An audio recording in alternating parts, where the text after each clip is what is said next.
Are you seeing a theme in so many of our birth stories? A first birth where people just went with the flow of going to the hospital, not asking many questions, and having a birth that they look back with some disappointment of not having their voice and choices heard, or maybe not even understanding all their options.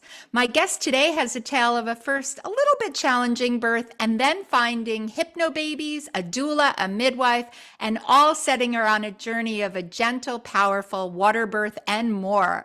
I know that she's going to inspire you, whether it's your first baby or baby number 5 or 6.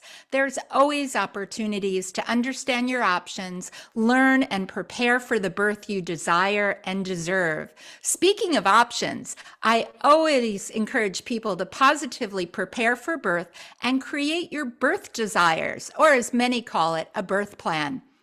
I would like to offer you free access to my pleasurable birth preferences at orgasmicbirth.com/get-birth-plan.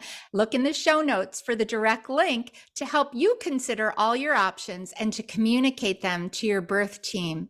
Hi, I'm Debra Pascali-Bonaro, founder and director of Orgasmic Birth and host of the Orgasmic Birth podcast.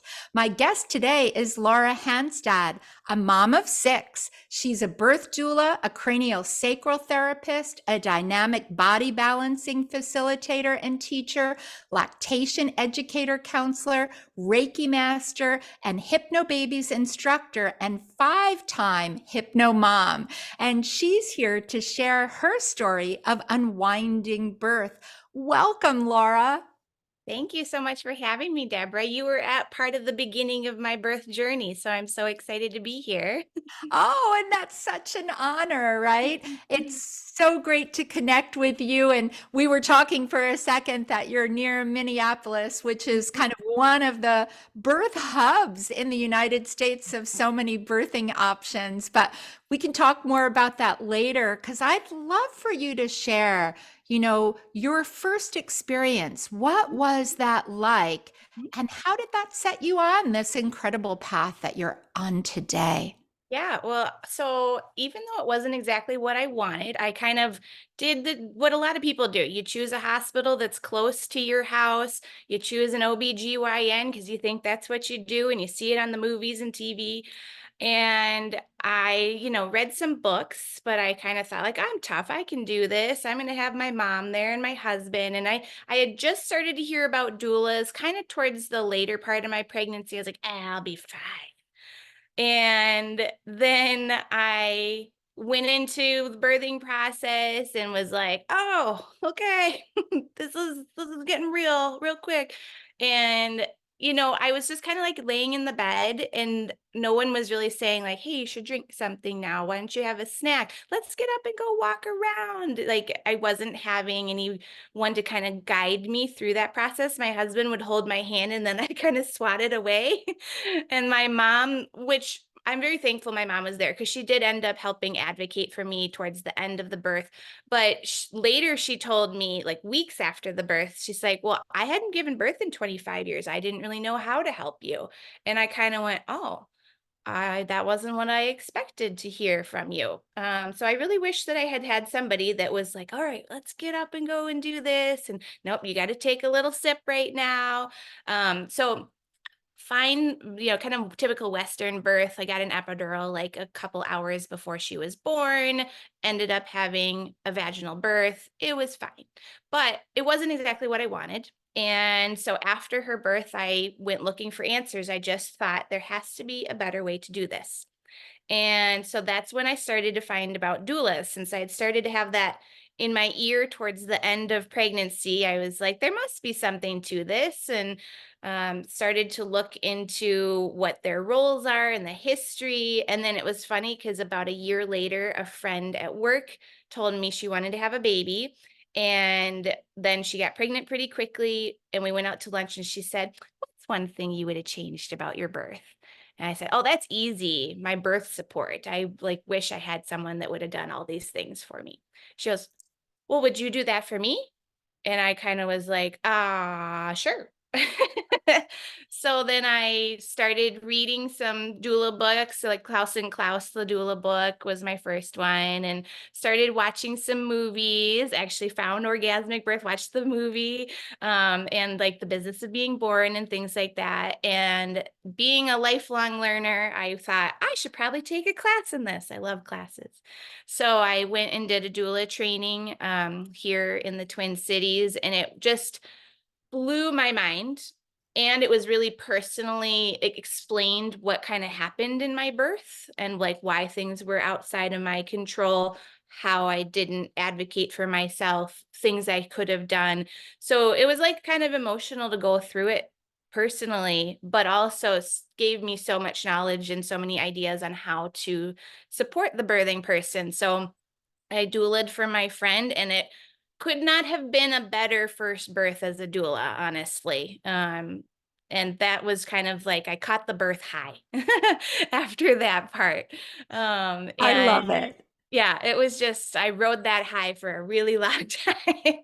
And then other people started kind of creeping in and asking. And right around the time I did my doula training, I actually found HypnoBabies. A good friend of mine here in the Twin Cities, Lindsay McCoy, who's also a doula and has the Body Ready method. She was doing like she needed hypno so she was like really reaching out to people to learn about HypnoBabies. So I found HypnoBabies right at the beginning of my doula career and have specialized in that ever since and become an instructor. And that's just kind of my thing. It's so positive about pregnancy and normalizes birth, and just kind of like what you're doing. They just go so well together.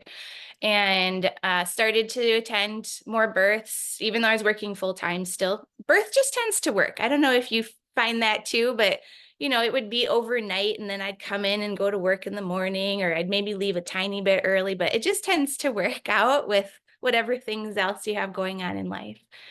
And that led me to my next birth and pregnancy. And I had a miscarriage between my two oldest girls, and have learned a lot from that process. And then my second baby, I actually went to the HypnoBabies class with my husband.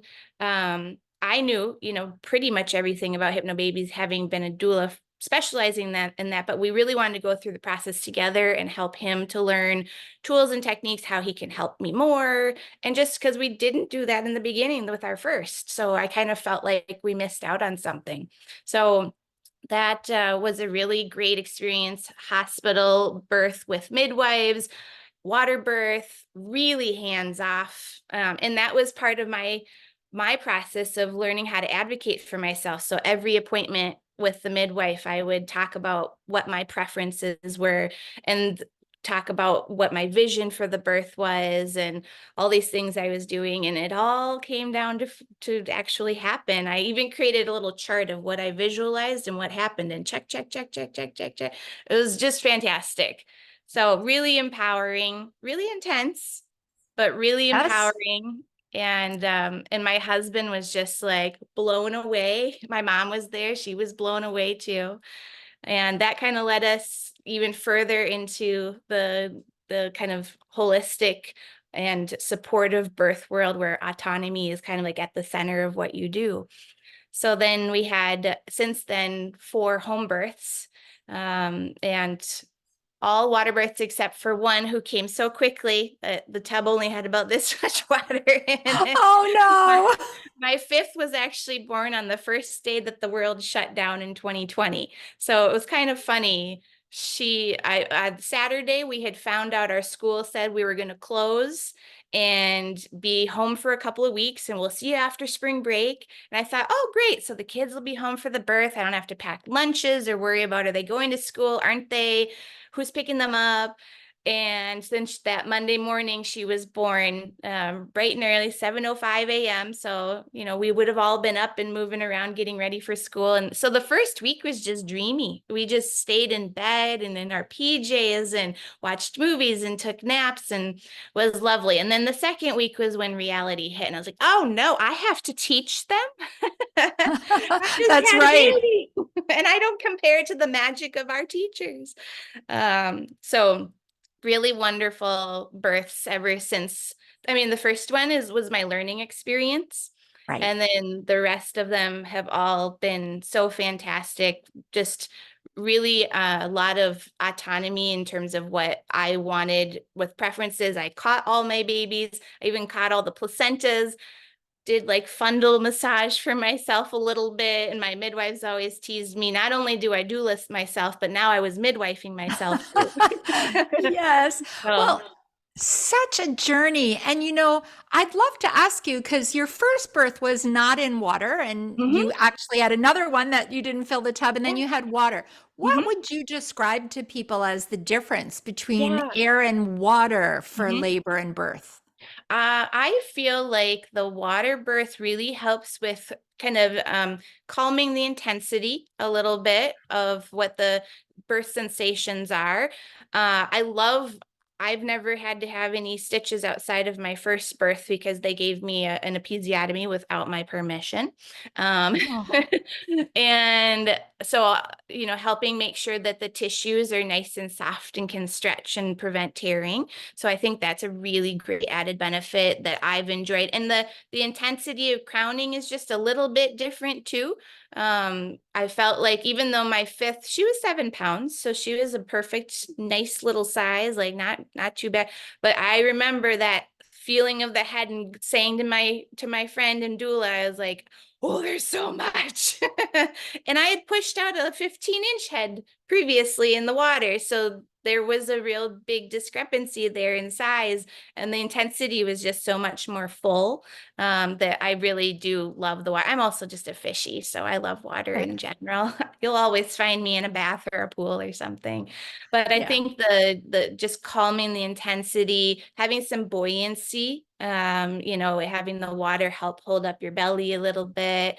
And it's such a gentle, lovely transition for the baby, too. That's one of the things I really love, coming from water to water, having the noises more dulled, having the lights not so bright, not having that cold air hit you right away. That just, I think, is one of the biggest benefits, too. And I really enjoyed that process of seeing them come out into the water, like seeing their little eyes open and then swooping them up onto my chest. That was probably one of the pivotal moments in birth for me, was with my second, which was my first unmedicated birth, where I was squatting in the tub holding on to a sheet that my husband had wrapped around himself. And so she starts to come out, and the midwife was behind me and she couldn't totally reach me. So I had scooped down because I had told her I wanted to catch. I scooped down with my right hand, and then I thought, oh, if I let go with my left, I'm going to fall backward. So she kind of just hung out there for a sec while I was figuring out what to do. And I just see her floating. She was like out to about her belly button, and she's just floating. And she had this cute little face, and their eyes are open and looking around. And then I hear the midwife say to my husband, okay, reach down and grab your baby, help Laura. And so he reached out. So we both brought her up out of the tub onto my chest. And he said he felt such an instant connection to her from that he didn't feel with our first, because he was more, kind of just hanging out up here. That's one thing that he really took in and enjoyed that moment, and then has later on since then been able to look back and go, that connection, like that's my baby, like it was instant for him because he was the other first set of hands to ever touch her besides me. So it was really special for both of us. That's so beautiful. I love how you describe that too, and how water is for both you, your, partner, and the baby. So it really is a transformational experience for everyone. And you've talked a lot, and I know not everybody knows what hypnobabies Mhm. is, and that was a big part of your journey as well. Could you explain that a little bit? Yeah, absolutely. So it's a fully comprehensive childbirth education class. So you're going to get all the stages of labor, nutrition information, things like that. So that was really good for me to be able to understand the role that protein has in pregnancy, or, different stretches to make sure that the body is both strong yet yielding. A lot of people think I'm so strong, I'm a marathon runner and things like that. I'm like, yeah, but can your pelvic floor also be flexible? So it was really great for me to start to learn all of those pieces too. And then on top of it, it teaches you amazing tools using self-hypnosis so that you can be much more calm and comfortable and still be very, very present. I remember every detail of my births, but it allows you to really be more in the moment because you're not having this like weird out of body experience due to pain. We kind of rephrase it as pressure, stretching, tightening, instead of pain, because when you tell someone you're going to have pain, then that's what they're going to experience. Of So if you course. talk about pressure or pleasure, then people are much more likely to experience it that way. So there's a lot of different terminology that we use talking about birth waves instead of contractions. You think contraction, you think, whereas riding the wave, is a much different idea. You think about transformation instead of transition. Transition, people always associate with the hardest part of birth, the horrible time where you're screaming, give me the drugs and things like that. And whereas transformation is this beautiful transformative moment, because that's really what it is. It's usually a fairly short time period, moving from those laboring birthing waves into those pushing waves. So we talk about how exciting it is because now we get to start pushing soon. And actually, I find that most hypno moms really like pushing. They like that second phase because they feel productive, they're doing something, and they're going to meet their baby soon instead of kind of just hanging out, waiting around. So it's a really wonderful program, kind of no matter what people come in with, but anyone that in particular is looking for to have an unmedicated birth or something that's low intervention, treating pregnancy like it's normal and healthy, then that's a really wonderful option for a lot of people. There's also a lot of fear clearing involved. So people that have had previous traumatic births or things that didn't go exactly how they wanted, or they have fears about the unknown and what's to come in the future. There's some components to really help the subconscious mind to reframe things, to let go of triggers, things like that, so that you can really move on with a vision for this new birth and this new baby. Yeah. Thank you for sharing that because it's such a beautiful, comprehensive approach. And I love too that you talked about, past trauma and how that can be stored in the body. Can you talk a little bit more about that on Yeah. ways to kind of release that? Because for so many of us going into birth, right, there are different things that we're holding.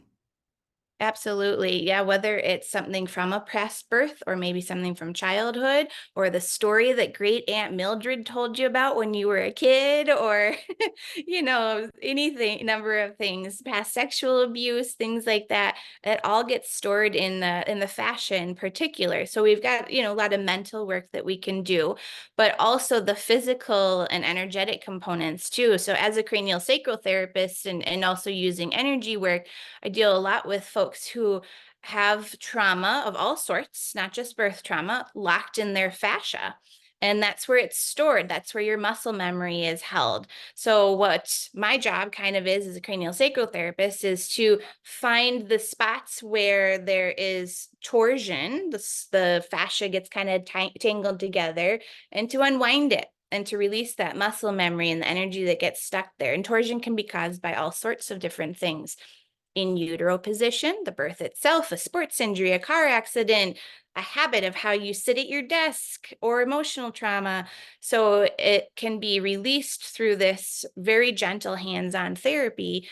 And that way people are able to not be triggered as easily, or they're able to move forward through something that had been holding them back, relieve physical pain, all sorts of things. So last week, I held my first ever birth trauma event. It was just a free event for the community, and had two other co-facilitators who are both trained in dynamic body balancing. And it wasn't a class. It was about getting the hands-on work, but also using the collective energy in the room. The frequency gets so high when you have more people together, and that really helps ignite the healing experience. So I kind of talked about what we're working on, and then we divided into groups, and then each facilitator would work on one person at a time while all the other moms would come and just rest their hands gently on someone or hold somebody's hand or just kind of hold space without physically touching them. And these big releases would happen, and they'd be able to let go of some physical pain that had been lingering. One person had been postpartum 16 years, and she still had all this. And I talked about this at the beginning of the event, how birth matters and it stays with us. And that's why we're seeing 50, 60-year-olds reaching out, trying to find therapists that specialize in postpartum and birth trauma, because it stays with you. So my idea was, well, let's use all of our collective energy and then a few different CST techniques to try to release that so that it didn't continue to linger on and on and on for years or decades to come. And so that people could also move forward, especially if they weren't done with their family, then it's nice to be able to release some of the trauma that was held so that you do look forward to pregnancy and that everything can have positive and pleasurable associations with it. So it was a really powerful event. We had a lot of tears we had, but in a good releasing, healing way. One person was retching. She almost vomited. And it was funny Oh, because her doula was in the next room, and she said, as soon as I heard that sound, I knew who that was, because she made that sound during birth too. And another person just kind of screaming out, trying to release all the things that had happened to her. And then there was a lot of peace and a lot of happiness and a lot of calm that had come over people. You kind of saw this brightness with a lot of folks as they were leaving. Even though it was kind of tiring, there was this new lightening that they experienced. So if we can do that physical work as well and release the trauma, that's really just as important as doing the mental emotional piece as well. yeah. What great wisdom. And I have to say, Laura, like from your personal journey, right, of your births and then all that you've explored professionally, you've really planted the seed. And would you like to share more? Like, there's a lot for people to think about that might be pregnant right now or planning a pregnancy, on planning where and how they prepare for birth and give birth. What would be some of your tips that you've done now to bring it together for them? Yeah, absolutely. I think the big thing that people have to really consider is where they're birthing and who their providers are. Because no amazing doula, no amount of childbirth education can save you from a provider that has their own agenda or a hospital that has certain statistics and is used to seeing certain things. Even if you have a really strong idea of, well, no, I'm going to have, really hands off, beautiful, quiet birthing experience. Well, if they're not used to seeing that, they don't know how to support you with that.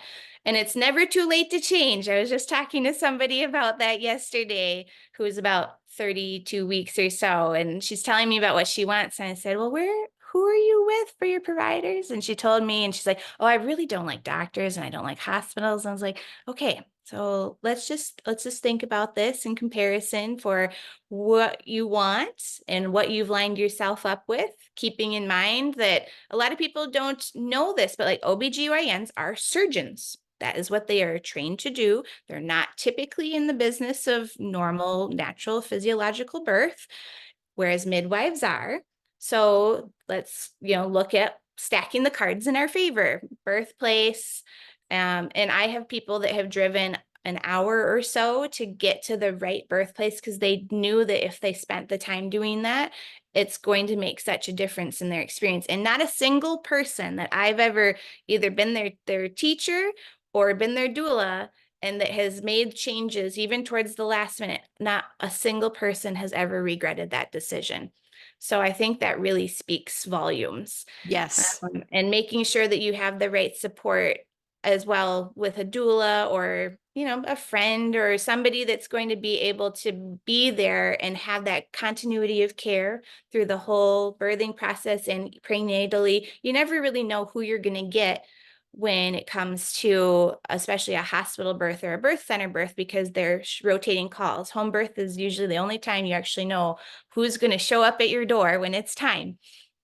And making sure that you are taking the time to consider all those factors and find someone who might not be as emotionally involved and can think a little bit differently, like a doula who has the statistics, who has the training, who has the knowledge of positioning and body mechanics, and someone that really holds space and is kind of a guardian as soon as somebody else comes into the room to kind of protect you and make sure that you're able to just focus on you and your baby and doing what you're doing, and making sure that birth partners have what they need too. That's a really big piece of it.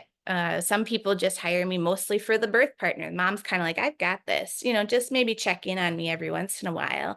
And they want their spouse to have somebody supportive.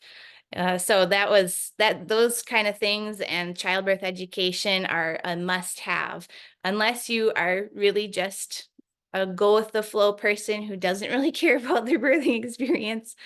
Then I would say you really got to consider those factors, and putting more time and energy into what your visualization is for your birth. The more you envision it, the more likely your brain and your body are to kick in when it's that birthing time and go, oh, we know what we're doing. Yeah, okay, we're going to do this and this. And it just tends to happen a lot more likely in that experience if you really set that intention. And I like to talk about, you mentioned that you have this great birth plan, and people oftentimes come in and talk about birth plans with me. I say, well, what are your preferences? Because preferences are Yes. things that we hope happen, but let's have some flexibility here. And they are like, oh, I just felt like, my last time I failed because I had told them all this stuff on my plan. And I said, well, let's just talk about preferences. So even, Yes. the change of language can be such a difference for a lot of people as well. But yeah, it's really helpful to just make sure that you're considering what you really want and then stack the cards in your favor. I love how you say that. Yes, stack the cards in your favor. And I love all that you've put together. And I know that you're sharing with us a little bit of footage, right? We have some Mhm. images. Which birth is that? What number? Because, I think you have images from my third birth, which was my first home birth, and then also my sixth was my most recent one. He just turned 2 in January. oh, So they were I could not have had a better finale with the sixth. And my husband was kind of funny after the midwives left. It was about 3:30 in the morning, and he goes, I gotta tell you, I'm really relieved. And I said, oh, well, me too. Why? And he goes, I just don't think you could handle if something had gone wrong, if it had gone outside of what your vision was as our last baby. And I was like, yep, you know me well. I probably couldn't have handled that well. And he's like, I just kept holding my breath and I didn't want to say that thought. And I said, well, I had that thought too.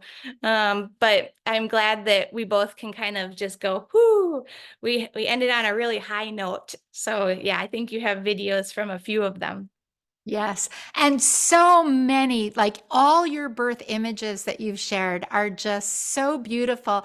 And you can see your peace, your calm, and your love and connection, right? With you and your partner and your baby. So, Laura, you've given us so much wisdom from your own experience of your births to the way that you support so many people in how they prepare for theirs.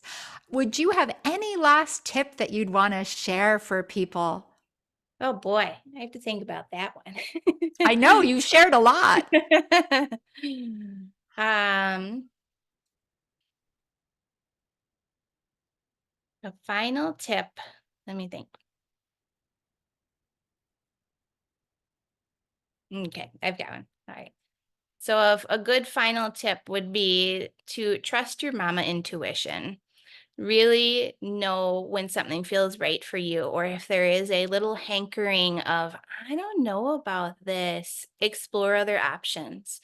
There, options is literally my favorite word and has been for probably about 20 years.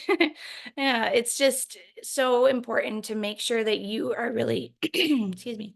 It's so important to make sure that you are really lining things up the way that you envision and that you want. And if something doesn't feel right, whether it's a provider said something at an appointment or, excuse me, I'll start that over again. Yeah, definitely take a sip.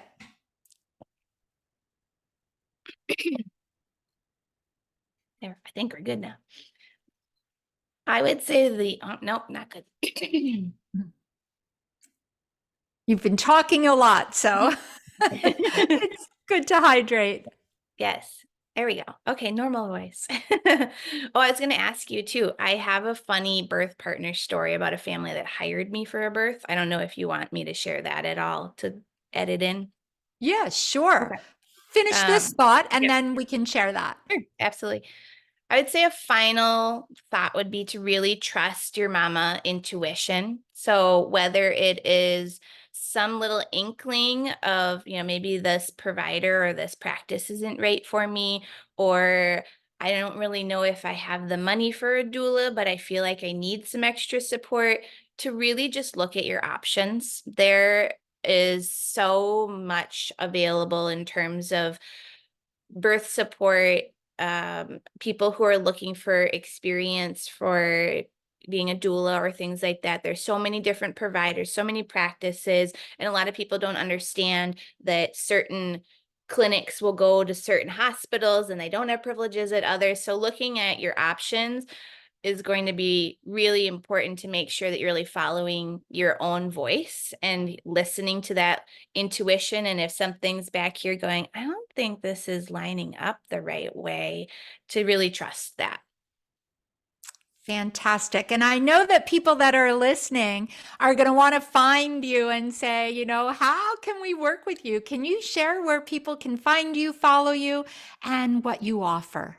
Yeah, absolutely. So I'm based out of the Minneapolis Twin Cities area in Minnesota, but I also do have some online offerings as well.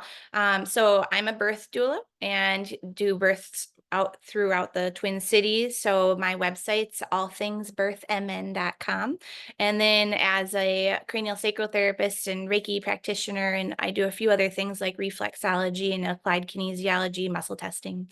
That is through Bloom into Balance, CST.com. And I have classes, whether you're just a parent who wants to learn some techniques that you can use at home. So I have a class called CST for the whole family.